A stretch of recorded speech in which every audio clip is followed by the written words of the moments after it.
नमस्कार भावांनो, कसे काय मग तुम्ही?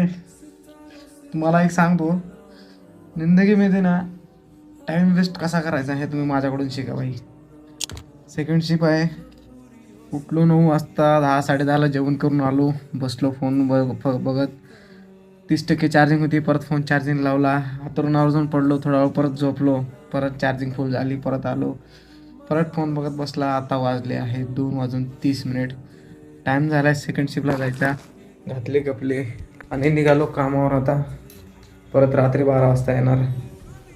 1 वाजेपर्यंत परत रील बघणार, परत झोपणार, परत सगळे उठणार आणि परत ते. लाईफमध्ये कसा टाईम वेस्ट करतो हे बघा मित्रांनो. तुम्ही अशा चुका करत असाल तर ते सुधारण्याचा प्रयत्न करा. त्याच्यापुढं काय बोलावं मलाच कळत नाही, कारण मलाच स्वतःच लाज वाटते आता. चला, टाईम झाला आता, लाजून काही जमणार नाही, कामावर जायला लागेल. काय करणार.